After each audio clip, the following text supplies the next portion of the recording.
मित्रांनो, गेल्या काही दिवसांपासून जर तुम्ही सोशल मीडियावर ॲक्टिव्ह असाल तर एक न्यूज पाहत असाल की राजकारणात थोडासा रस असेल तर एक नाव सतत तुमच्या कानावर पडत असेल, ते नाव म्हणजे सोनम वांगचुक।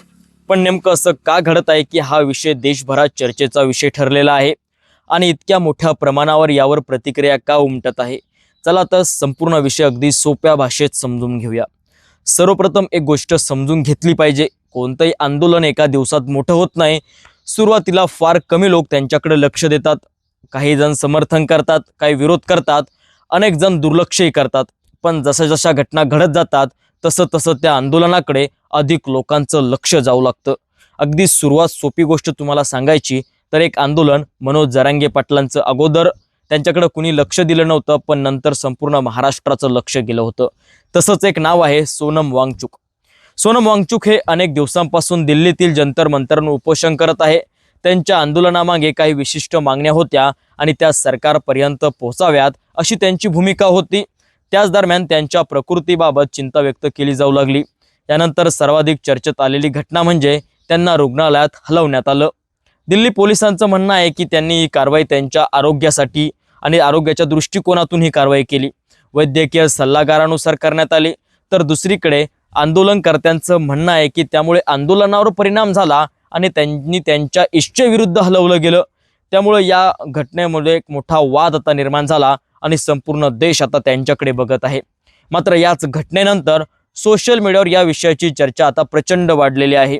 अनेकांनी आंदोलनाला पाठिंबा दिला तर काहींनी प्रशासनाच्या भूमिकेचं समर्थन केलं। विरोधी पक्षातील काही नेत्यांनी सरकारवर टीका देखील केली।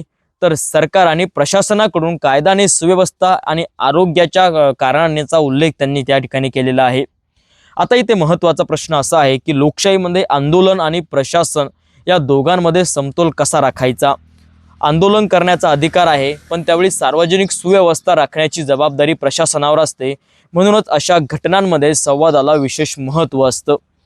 या प्रकरणामुळे आणखीन एक गोष्ट समोर आली, शिक्षण व्यवस्था आणि शिक्षण प्रणाली आणि उत्तरदायित्व यासाठी या विषयावर पुन्हा एकदा चर्चा सुरू झालेली आहे।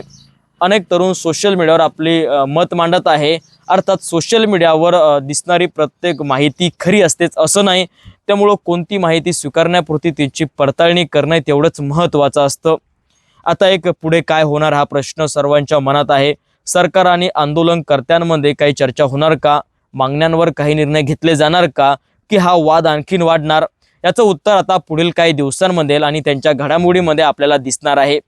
एक गोष्ट मात्र या सगळ्या कारणामुळे सिद्ध झालेली आहे, अशा मोठ्या घटनांमध्ये भावना तीव्र असतात, मतभेद असतात आणि वेगवेगळ्या दृष्टिकोनही असतो। त्यामुळे कोणतीही भूमिका घेण्यापूर्वी सर्व बाजू समजून घेणं हे अत्यावश्यक असतं। आता मला तुमचं मत जाणून घ्यायचं आहे, त्यामुळं तुम्हाला ह्या सगळ्या घडलेल्या गोष्टीबद्दल काय वाटतंय नक्कीच कमेंटमध्ये लिहा। अशाच माहितीपूर्ण अपडेटसाठी समाधान नवले पाटील या यूट्यूब चॅनलला तुम्ही जर सबस्क्राईब केलं नसेल तर नक्की सबस्क्राईब करा। धन्यवाद। जय महाराष्ट्र।